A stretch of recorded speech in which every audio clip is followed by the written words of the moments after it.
नमस्कार दोस्तों, बाईजूस आईएएस हिंदी में आप सभी का स्वागत है। आज हम आपके सामने 9 नवंबर 2021 के समाचार विश्लेषण प्रस्तुत कर रहे हैं, जिसमें द हिंदू अखबार से संबंधित प्रमुख आलेखों की समीक्षा की जाएगी और उनसे संबंधित मुख्य परीक्षा के संभावित प्रश्नों पर भी हम चर्चा करेंगे। आज की अपनी चर्चा को प्रारंभ करने से पहले हम सत्र के विषय देख लेते हैं। कुपोषण के प्रति बोंजाई गांव की प्रतिक्रिया। यह कानून में शामिल होने का समय है, यानी अंतर्राष्ट्रीय कानूनों की प्रक्रियाओं को हम भारत की राष्ट्रीय सुरक्षा के साथ कैसे जोड़ सकते हैं। मात्रात्मक डेटा के बिना कोई कोटा नहीं।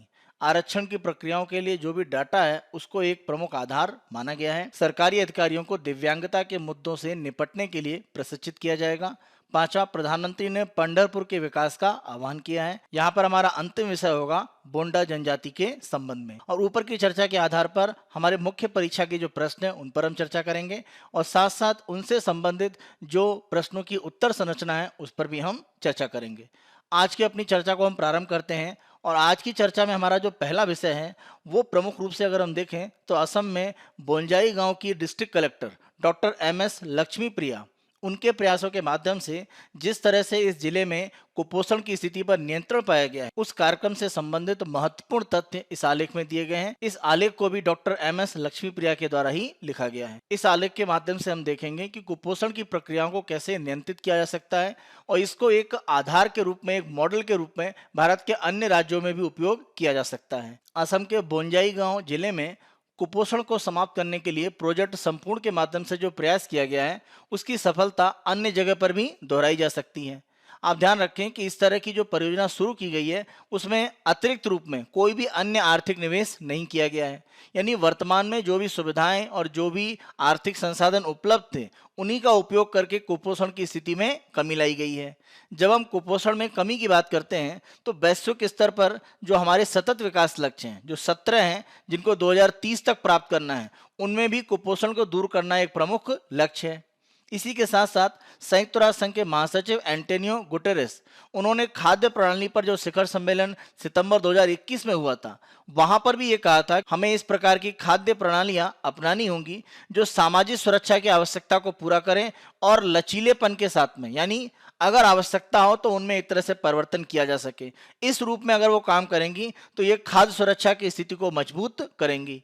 प्रोजेक्ट संपूर्ण इन सभी एक तरह से मानदंडों पर खरा उतरता है। इसी के साथ साथ भारत में प्रधानमंत्री नरेंद्र मोदी के द्वारा भी प्राथमिकता के रूप में स्वास्थ्य और पोषण की बात कही गई। 2017-18 में अगर हम देखें तो समग्र पोषण के लिए जो पोषण अभियान है, जो राष्ट्रीय पोषण मिशन के माध्यम से प्रमुख रूप से प्रारंभ किया गया और कोशिश ये थी कि भारत में कुपोषण मुक्त स्थिति एक तरह से लाई जाए। अगर हम वैश्विक स्तर पर आंकड़े देखें तो अभी भी विश्व में जितने भी कुपोषित बच्चे हैं उनका एक बड़ा भाग भारत में रहता है। इस रूप में असम में प्रोजेक्ट संपूर्ण की जो सफलता है वो भारत के लिए काफी महत्वपूर्ण है। अगर हम राष्ट्रीय परिवार स्वास्थ्य सर्वेक्षण 5 के जो आंकड़े हैं, खासतौर से बोंजाई गांव जिले के संबंध में देखें तो 5 साल से कम उम्र के जो बच्चे हैं उनमें कम वजन होना, कमजोर होना और जो भी उनकी उम्र है उसके अनुसार उनकी जो लंबाई है उसका पर्याप्त रूप में न होना। इसी के साथ साथ महिलाओं में एनीमिया की जो स्थिति है वो भी एक तरह से देखी गई और ये जो आंकड़े हैं भारत में जो राष्ट्रीय औसत था बच्चों का और महिलाओं में जो एनीमिया की स्थिति उससे ज्यादा था। तो एक तरह से आप देखें कि यहाँ पर जो स्थिति थी भारत के औसत रूप में जो स्थिति थी उससे ज्यादा खराब थी। इस रूप में यहाँ पर जो सुधार किया गया है वो काफी महत्वपूर्ण है। आप ध्यान रखें कि जब हम एनीमिया की बात करते हैं तो महिलाओं के स्वास्थ्य के साथ में प्रमुख रूप से जुड़ा हुआ है और महिलाओं के अगर पोषण अच्छा नहीं होता है तो अंतिम रूप में ये रहता है कि बच्चों का जो पोषण है उस पर भी कहीं ना कहीं समस्याएं बनती हैं। एनीमिया की स्थिति में अगर हम देखें तो रक्त में एक तरह से लाल रक्त कणिकाओं की जो संख्या है उनमें एक तरह से कमी रहती है। इसी के साथ साथ प्रमुख रूप से अगर हम देखें तो हीमोग्लोबिन की भी एक तरह से कमी रहती है और इसके प्रभाव में एक तरह से जब महिलाएं आती हैं तो उसका प्रभाव ये रहता है कि अंतिम रूप में जो बच्चे हैं उनके पोषण की स्थितियां भी कहीं ना कहीं कमजोर होती हैं। इसीलिए माना गया है कि जिन भी महिलाओं में गर्भावस्था में किसी भी तरह का जोखिम की स्थिति अधिक है तो संभावना रहती है कि उनमें एनीमिया की स्थिति भी एक तरह से बहुत विकट रूप में हो सकती है। अतः उनमें प्रमुख रूप से ध्यान देने की आवश्यकता है। और एनीमिया की जब हम बात करते हैं तो पोषण स्तर को मजबूत करके उसमें एक तरह से सुधार लाया जा सकता है। तो महिलाओं के स्वास्थ्य को अगर हम मजबूत करते हैं पोषण के रूप में, तो इसका प्रभाव ये रहता है कि जो बच्चे हैं उनके पोषण स्तर को भी हम मजबूत कर पाते हैं। जब भी कोई बच्चा कुपोषित है तो अंतिम रूप में वो जब किशोर के रूप में विकसित होता है तो अस्वस्थ रूप में रहेगा, और ये दुष्चक्र की प्रक्रिया है। मान लीजिए कोई युवा महिला है और वो पहले से एक तरह से स्वस्थ नहीं है, तो अगर उसके द्वारा किसी भी तरह से गर्भावस्था में बच्चे को आगे जन्म दिया जाता है तो ऐसी स्थिति में जो भी बच्चा होगा उसका वजन कम होगा या वो कुपोषण से ग्रसित होगा। तो ये दुष्चक्र की स्थिति होती है कि एक जगह किसी भी तरह से पोषण की कमी आगे चलकर अन्य रूप में दूसरों में भी दिखाई पड़ती है। इसीलिए कुपोषण को कहीं ना कहीं नियंत्रित करने की आवश्यकता है। कुपोषण के इस दुष्चक्र को तोड़ने के लिए बच्चों का जो पोषण है वो महत्वपूर्ण रूप में हमें देखने की आवश्यकता है, क्योंकि यही बच्चे आगे चलकर युवा के रूप में विकसित होते हैं और एक तरह से समाज में आगे योगदान करते हैं। तो अगर हम बच्चों के पोषण को ध्यान रखते हैं तो हम भविष्य में अन्य प्रकार के पोषण की जो समस्याएं हैं उनको कहीं ना कहीं नियंत्रित कर पाते हैं। आप ध्यान रखें कि अगर हम बोंजाई गांव में ये जो प्रोजेक्ट संपूर्ण चलाया गया है, इसमें अगर हम देखें तो किसी भी महिला को अगर यहाँ पर टारगेट किया जा रहा था, लक्षित किया जा रहा था कि उसके पोषण का एक तरह से ध्यान रखा जाएगा, तो आंगनवाड़ी केंद्र जो भी इन जिलों में काम कर रहे थे वहां पर एक स्वस्थ बच्चे की जो माँ है उसकी पहचान की जाती है और उसको उस महिला के साथ जोड़ा जाता है जिसको लक्षित किया गया है। यानी जिस महिला में पोषण की समस्याएं हैं उसे उस महिला के साथ एक साझेदारी कर दी जाती है जो महिला स्वस्थ रूप में माता के रूप में एक तरह से बच्चे को जन्म दे चुकी है। तो इस आधार पर एक बड़ी मदर्स का कॉन्सेप्ट यहाँ पर विकसित किया गया है, जिसके माध्यम से कोशिश ये है कि ये जो दो महिलाएं आपस में एक दूसरे के संपर्क में लाई गई हैं, ये एक दूसरे की पड़ोसी हो सकती हैं या आसपास के क्षेत्र की हो सकती हैं और इनकी सामाजिक और आर्थिक पृष्ठभूमि लगभग समान हो सकती है। इन दोनों के द्वारा आपस में बातें करके बच्चों के संबंध में दैनिक भोजन का जो भी एक तरह से आहार चार्ट है वो दिया जाता है और चर्चा करके जिस महिला ने स्वस्थ रूप में एक तरह से कार्य किया है वो अन्य महिला को जो भविष्य में बच्चे को जन्म देने वाली है वो आहार चार्ट के माध्यम से अपने स्वास्थ्य और आने वाले जो बच्चा है उसके स्वास्थ्य के संबंध में महत्वपूर्ण रूप में कार्य कर सकती है। बड़ी मदर्स का ये जो कॉन्सेप्ट है ये काफी महत्वपूर्ण रूप में महिलाओं और बच्चों के स्वास्थ्य में जो पोषण की स्थिति है उसको मजबूत करने में सफल रहा है। इसी के साथ साथ प्रत्येक मंगलवार को आंगनवाड़ी में इस प्रकार की चर्चाएं भी आयोजित की जाती हैं कि पोषण को किस तरह से मजबूत किया जाए और जो भी स्थानीय स्तर पर पोषण से संबंधित अलग अलग सुविधाएं या समस्याएं हैं उन पर भी यहाँ पर विचार किया जाता है। जब हम महिलाओं के एक तरह से स्वास्थ्य की बात करते हैं तो हमें ध्यान रखना पड़ेगा आर्थिक रूप में उनका सबल होना ये भी काफी महत्वपूर्ण है। इसीलिए प्रोजेक्ट संपूर्ण के माध्यम से कोशिश ये की गई कि उनको आर्थिक रूप से सशक्त बनाया जाए। इसीलिए राष्ट्रीय ग्रामीण आजीविका मिशन इसके तहत जो स्वयं सहायता समूह काम कर रहे हैं उनमें इन महिलाओं को एक तरह से नामांकित किया गया। तो इनके माध्यम से महिलाएं आर्थिक रूप में सबल हो रही हैं और उस रूप में जो पोषण की आवश्यकताएं हैं अपनी और अपने बच्चों की उसको एक तरह से वो पूरा कर पा रही हैं। तो ये जो पूरा दुष्चक्र है उसको समाप्त करने में महत्वपूर्ण रूप में महिलाओं की जो आर्थिक सबलता है उसने भी एक तरह से योगदान किया है। प्रोजेक्ट संपूर्ण में ये भी देखा गया कि जिन बच्चों में कुपोषण की स्थिति काफी गंभीर है और उनमें सामान्य रूप से पोषण के माध्यम से सुधार नहीं देखा गया तो उनका राष्ट्रीय बाल स्वास्थ्य कार्यक्रम के अंतर्गत डॉक्टरों से जांच करके और इलाज किया गया, जिससे कि गंभीर स्थिति में जहां पर कुपोषण की स्थिति है उस पर नियंत्रण पाया जा सके। इसी के साथ साथ इस प्रोजेक्ट में यूनिसेफ, IIT गुवाहाटी, तेजपुर विश्वविद्यालय और असम के समाज कल्याण विभाग की तरफ से समय समय पर अपना समर्थन दिया गया या किस तरह के सुधार हो सकते हैं वो जानकारी यहाँ पर उपलब्ध कराई गई। इस परियोजना के माध्यम से बोंजाई गांव जिले में कुपोषण की जो स्थिति है वो लगभग नियंत्रित रूप में हो चुकी है। इस प्रोजेक्ट के माध्यम से कुपोषण को दूर करने का ये जो मॉडल है वो भारत के किसी भी राज्य में लागू किया जा सकता है जहां पर पोषण की स्थिति अच्छी नहीं है। आज के अपने हम दूसरे आर्टिकल पर आते हैं, it's time to engage in lawfare. तो यहाँ पर अगर हम देखें तो अंतर्राष्ट्रीय स्तर पर जो भी एक तरह से कार्य होते हैं उनमें प्रमुख रूप से जो कानूनी प्रक्रियाएं हैं उनका कैसे उपयोग किया जाए, इसके संबंध में आलेख में प्रमुख रूप से चर्चा की गई है कि भारत के द्वारा कानूनी प्रक्रियाओं का अंतर्राष्ट्रीय स्तर पर अधिक उपयोग नहीं किया गया है, तो अब हमें उसका उपयोग करके अपनी राष्ट्रीय सुरक्षा को मजबूत करने की आवश्यकता है। यहाँ पर अगर हम देखें तो जब भी हम बात करते हैं कि वैश्विक स्तर पर जब सुरक्षा पर किसी भी तरह की बहस होती है कि देश की सुरक्षा को लेकर किस तरह से कार्य होने हैं, तो माना जाता है कि सैन्य विशेषज्ञ, अंतर्राष्ट्रीय संबंधों के जो शिक्षाविद हैं और जो सेवानिवृत्त राजनयिक हैं उनका प्रमुख रूप से योगदान माना जाता है। वैश्विक स्तर पर जो सुरक्षा के मुद्दे हैं उनमें अंतर्राष्ट्रीय कानूनों की जो प्रक्रियाएं हैं उनका काफी महत्वपूर्ण योगदान है। उसके बाद भी अगर हम देखते हैं कि भारत में जब भी सुरक्षा के संबंध में अलग अलग मुद्दों पर बहस होती है तो अंतर्राष्ट्रीय स्तर पर जो व्यक्ति वकील के रूप में कार्य कर रहे हैं, लॉयर के रूप में कार्य कर रहे हैं, उनको इस तरह की बहस में वरीयता नहीं दी जाती। इसके विपरीत सैन्य विशेषज्ञ या अंतर्राष्ट्रीय जो संबंधों के जानकार हैं और सेवानिवृत्त राजनयिक हैं उनको ही महत्वपूर्ण स्थान दिया जाता है। तो आलेख में कहा जा रहा है कि अंतर्राष्ट्रीय स्तर पर जो कानूनी प्रक्रियाएं हैं उनका उपयोग भी हमें अपनी राष्ट्रीय सुरक्षा को बढ़ाने के लिए करना चाहिए। वैश्विक स्तर पर अगर हम सुरक्षा मामलों की बात करें तो ध्यान रखें, आतंकवाद से लेकर समुद्री सुरक्षा के जो अलग अलग मुद्दे हैं वो अंतर्राष्ट्रीय कानूनों के माध्यम से ही एक तरह से संचालित किए जाते हैं।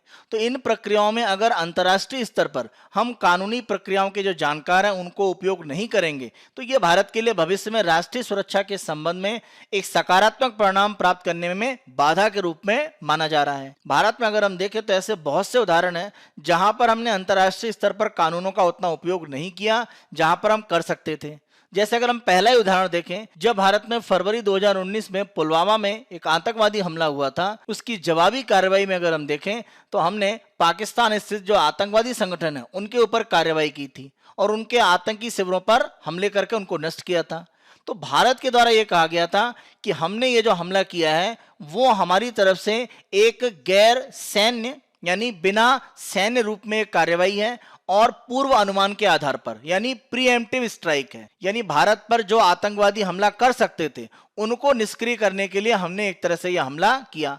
तो पूर्व अनुमान के आधार पर यह कार्रवाई की गई और ये एक तरह से कह सकते हैं आधार दिया गया भारत ने पाकिस्तान के क्षेत्र में जो भी जवाबी कार्रवाई करी उसके लिए। जबकि यहां पर यह कहा जा रहा है कि आत्मरक्षा की अगर हम बात करें, सेल्फ डिफेंस, तो ये वैश्विक स्तर पर कभी भी एक तरह से न्यायोचित ठहराया जा सकता है। तो अगर भारत ने पाकिस्तान के यहाँ जो आतंकी शिविर थे उन पर जो हमला किया गया था उसके लिए आत्मरक्षा का एक तरह से जो अधिकार है उसको उपयोग किया होता तो भारत के इस हमले को हम न्यायोचित रूप में वैश्विक स्तर पर सिद्ध कर सकते थे।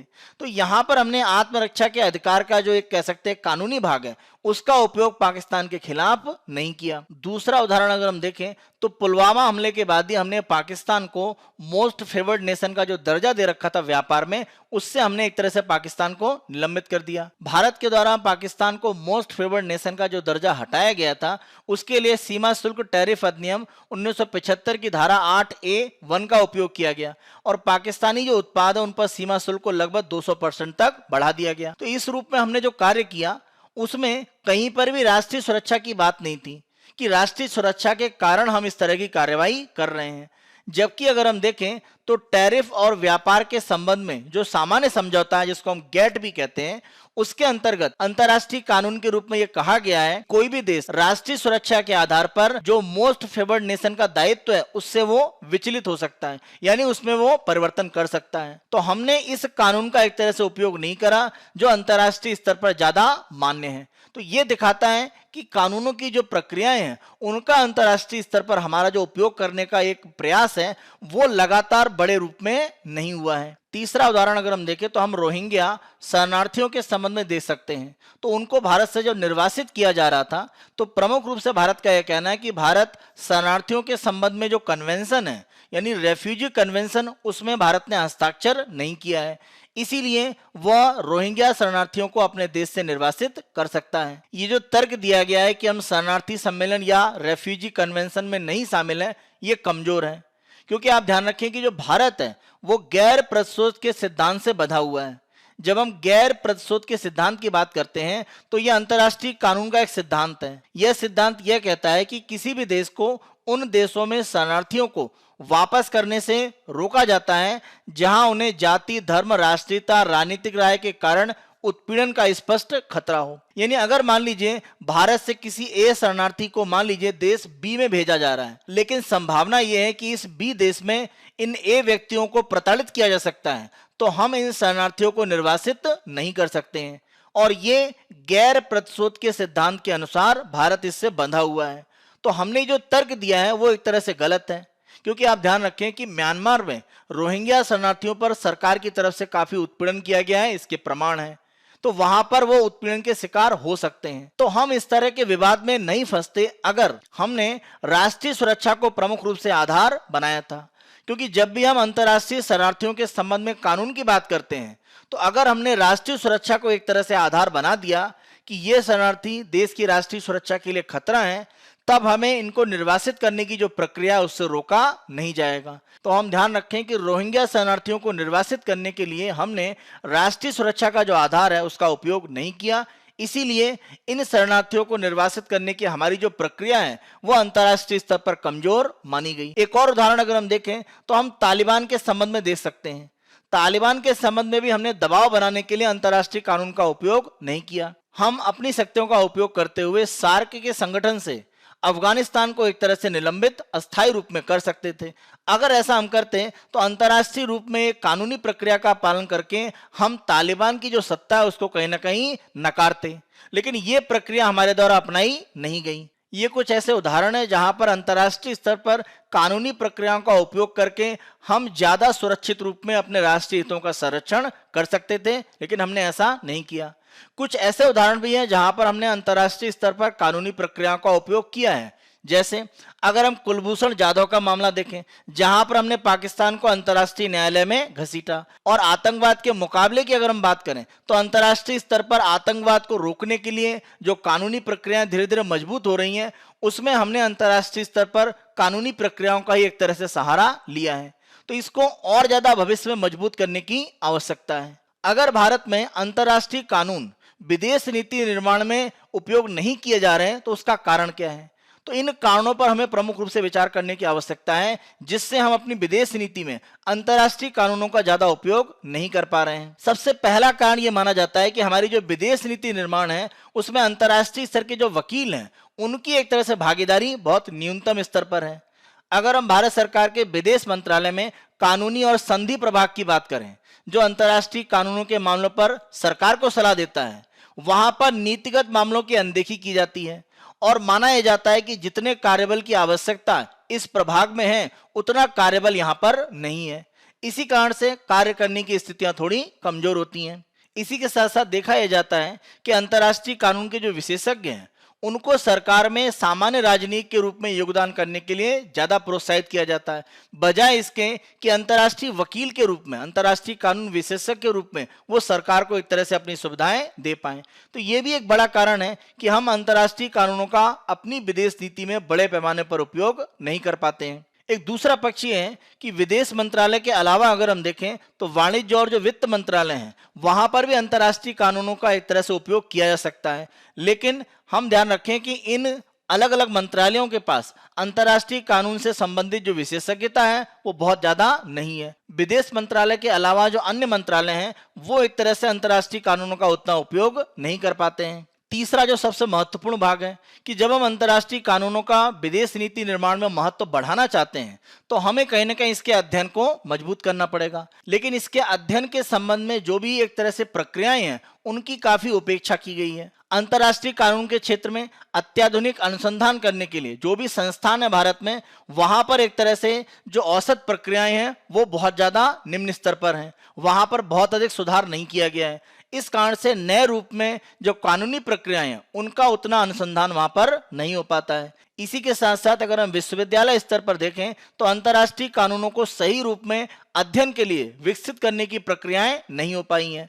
जो भी वहां पर इसका नेतृत्व कर रहे हैं या जो भी प्रणाली है वो एक तरह से काफी लचर रखी गई है, उसमें उस मजबूती से काम नहीं किया जा रहा है जिससे उसका भविष्य में अधिक उपयोग हो पाए। एक चौथा कारण भी यह माना जाता है कि अंतर्राष्ट्रीय कानून के जो विद्वान हैं वो उसी से संबंधित जो विशेषज्ञ हैं उनके साथ ही एक तरह से अलग अलग प्रकार की जो बहस है या अलग अलग प्रकार की जो चर्चाएं हैं उनमें भाग लेना पसंद करते हैं। इसका अर्थ यह है कि अंतर्राष्ट्रीय कानून के जो विशेषज्ञ हैं वो अपनी विशेषज्ञता को सामान्य लोगों तक पहुंचाने का बहुत अधिक प्रयास नहीं करते, और जब तक इस तरह की प्रक्रियाएं नहीं होंगी हम अंतर्राष्ट्रीय कानूनों का भारत की विदेश नीति के लिए प्रमुख रूप से जो उपयोग है वो सुनिश्चित नहीं कर पाएंगे। अगर हम वैश्विक शक्ति के रूप में उभरना चाहते हैं तो हमें कानूनी प्रक्रियाओं को राष्ट्रीय सुरक्षा के एक हथियार के रूप में उपयोग करना बढ़ाना होगा, और अंतिम रूप में विदेश नीति निर्माण में अंतर्राष्ट्रीय कानून को मुख्य धारा में लाने के लिए हमें प्रमुख रूप से अंतर्राष्ट्रीय कानून पर जो हमारी क्षमता है वो बड़े पैमाने पर बढ़ाने की आवश्यकता है,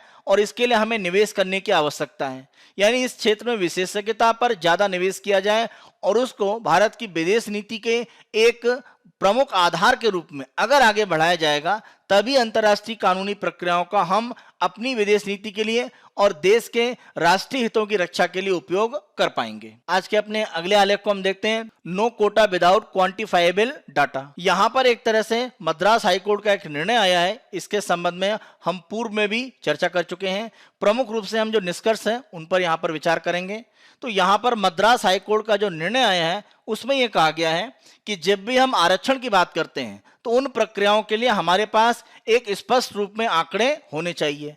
अगर आंकड़े या डाटा हमारे पास नहीं है तो हम एक तरह से आरक्षण की जो प्रक्रियाएं हैं उनको सही रूप में आगे नहीं बढ़ा सकते हैं। अगर हम इस निर्णय की बात करें तो मद्रास उच्च न्यायालय ने अपने निर्णय में वन्याकुला क्षत्रियों को सबसे पिछड़े वर्ग यानी मोस्ट बैकवर्ड क्लास और डिनोटिफाइड कम्युनिटीज डीएनसी के लिए 20% का जो कोटा था उसके अंतर्गत जो 10.5% का विशेष आरक्षण दिया था उसको रद्द कर दिया है। यहाँ पर उच्च न्यायालय का प्रमुख रूप से यह कहना है कि जब हम शिक्षा और रोजगार में आरक्षण के लिए बात करते हैं तो उसके लिए सबसे महत्वपूर्ण शर्त यह है कि मात्रात्मक रूप में आपको डाटा उपलब्ध कराना पड़ेगा कि विशेष रूप में अगर आप किसी समुदाय को आरक्षण दे रहे हैं तो वहां पर शिक्षा और रोजगार में एक तरह से कमियां हैं, इस कारण से आप उनको वो आरक्षण उपलब्ध करा रहे हैं।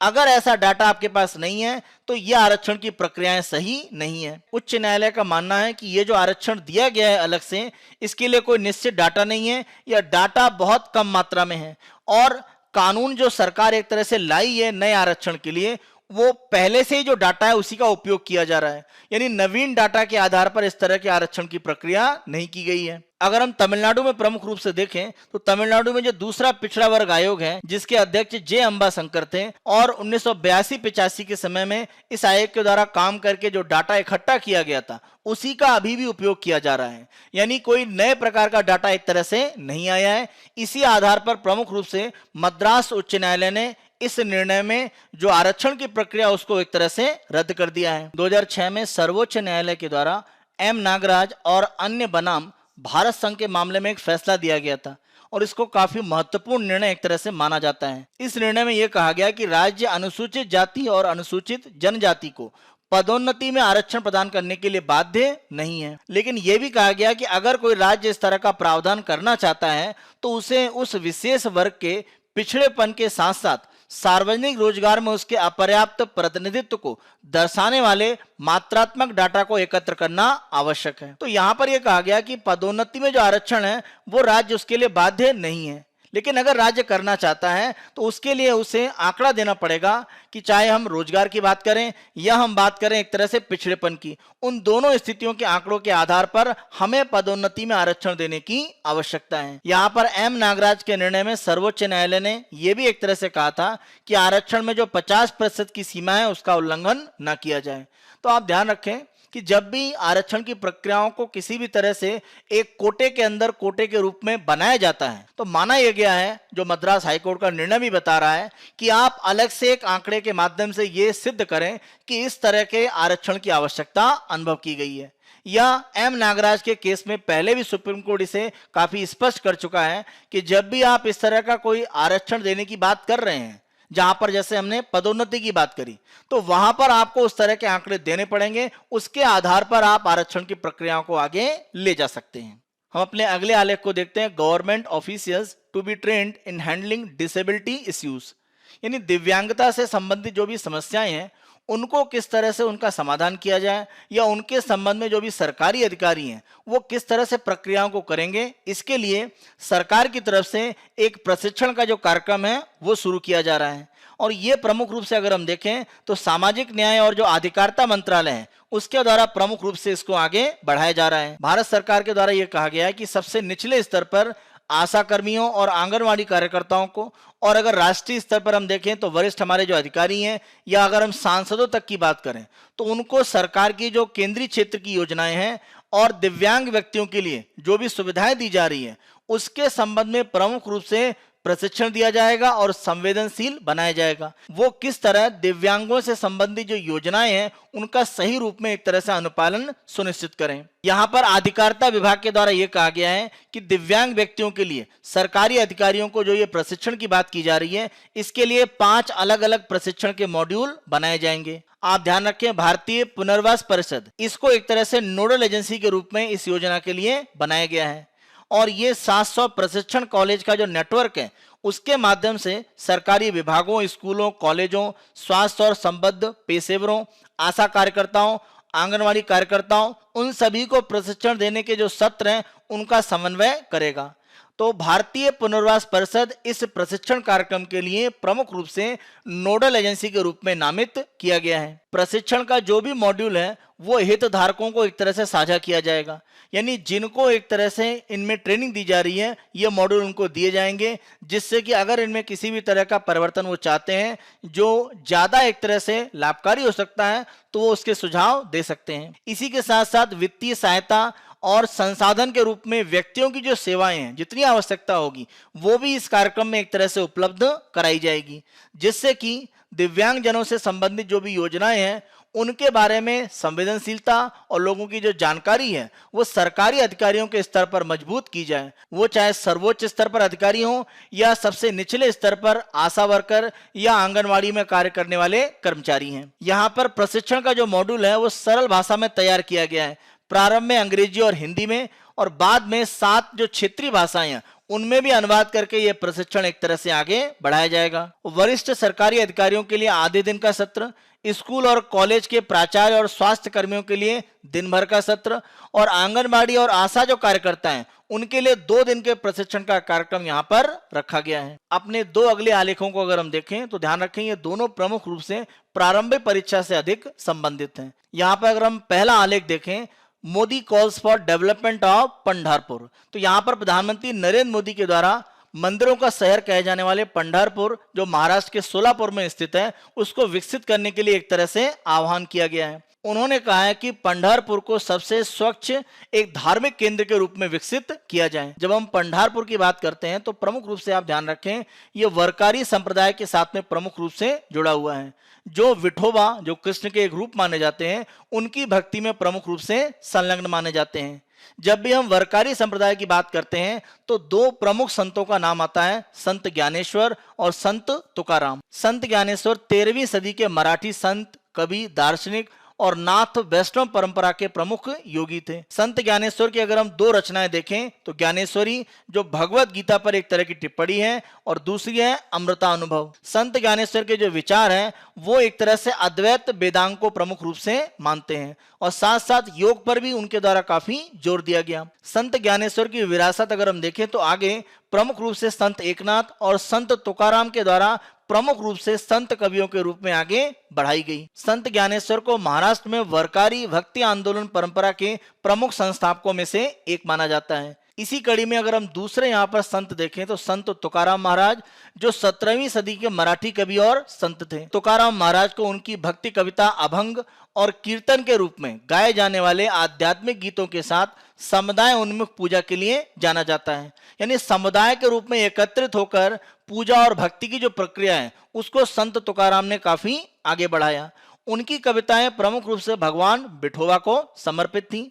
जब हम बात करते हैं पंढरपुर की तो पंढरपुर में आप देखें कि वार्षिक रूप में एक यात्रा आयोजित की जाती है, जहां पर अगर हम देखें तो अलग अलग क्षेत्र जहां पर प्रमुख संतों की जो समाधियां हैं उन स्थल से प्रमुख रूप से पंढरपुर के लिए यात्राएं संचालित की जाती हैं। जिन संतों की समाधि से पंढरपुर के लिए यात्राएं प्रारंभ होती हैं, उन संतों की जो पादुकाएं होती हैं उनको एक तरह से पालकी में रखकर ले जाया जाता है, जो पंढरपुर के लिए यात्रा का प्रमुख एक आधार होता है। आप ध्यान रखें, पंढरपुर के लिए ये जो यात्रा संचालित की जाती है, इस परंपरा को प्रमुख रूप से संत तुकाराम महाराज के सबसे छोटे बेटे नारायण महाराज ने 1685 में शुरू किया था। तो इसी परंपरा के कारण पंढरपुर का महत्व काफी ज्यादा है और वरकारी संप्रदाय के लिए एक तरह से कह सकते हैं सबसे महत्वपूर्ण है। पंढरपुर के लिए जो भी सड़क मार्ग हैं जो अलग अलग क्षेत्रों को पंढरपुर से जोड़ते हैं, उनमें पहुंच बढ़ाने के लिए 13 अलग अलग जो हाईवे प्रोजेक्ट हैं उनका प्रधानमंत्री जी के द्वारा उद्घाटन किया गया है। इसके माध्यम से पंढरपुर को एक प्रमुख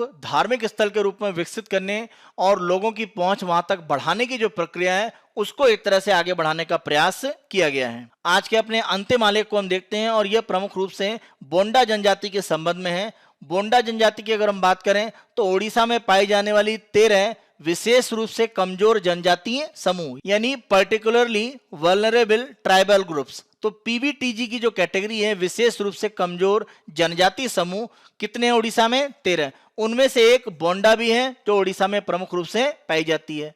वैसे आप ध्यान रखें, भारत में अलग अलग प्रकार की जो पीवीटीजी हैं उनकी संख्या कितनी है? 75, जो अलग अलग राज्यों में फैले हुए हैं। बोंडा के लिए माना जाता है कि ऑस्ट्रो एशियाटिक जनजाति समूह के सदस्य हैं। यहाँ पर मात्र सत्तात्मक समाज है। भाषा रेमो है जो मुंडारी समूह से है और ऑस्ट्रो एशियाटिक भाषा के अंतर्गत ये प्रमुख रूप से आती है। आप ध्यान रखें, बोंडा जनजाति की जो बस्तियां हैं वो 2 रूप में बटी होती हैं।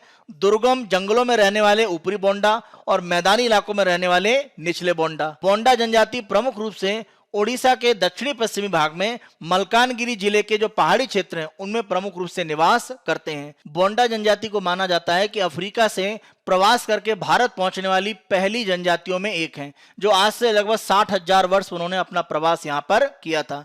इसी के साथ साथ भारत में जंगलों में एक तरह से बसने वाली पहली जनजातियों में एक तरह से बोंडा जनजाति मानी जाती है। हमारी आज की चर्चा के आधार पर हम मुख्य परीक्षा के प्रश्नों को देखते हैं। पहला प्रश्न, बाल कुपोषण को कम करने में प्रोजेक्ट संपूर्ण की सफलता एक ऐसा मॉडल है जिसे आसानी से कहीं भी लागू किया जा सकता है, चर्चा करें। 150 शब्दों में आप इसे लिखने का प्रयास करेंगे। 10 अंकों का प्रश्न है। भूमिका में प्रोजेक्ट की जो प्रारंभिक जानकारी है वो आप प्रदान करेंगे, कहां पर लागू है और प्रमुख रूप से उसका उद्देश्य क्या है। मुख्य भाग में प्रोजेक्ट के जो प्रमुख बिंदु हैं वो आपको बताने हैं। समस्या और समाधान कैसे किया गया कुपोषण का, महिलाओं को आर्थिक रूप में कैसे सबल किया गया है और साथ साथ महिलाओं और बच्चों के स्वास्थ्य को पोषण के साथ में कैसे जोड़ा गया है। निष्कर्ष के रूप में अन्य स्थानों पर इसका जो उपयोग है वो आप बता सकते हैं। मुख्य परीक्षा से संबंधित अपने दूसरे प्रश्न को हम देखते हैं।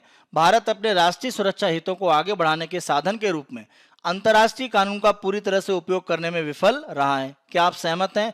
उदाहरण के माध्यम से स्पष्ट करें। इस प्रश्न को आप 250 शब्दों में लिखने का प्रयास करेंगे और ये 15 अंकों का है। भूमिका में आप अंतर्राष्ट्रीय कानूनों के जो उपयोग हैं उनके महत्व को बता सकते हैं।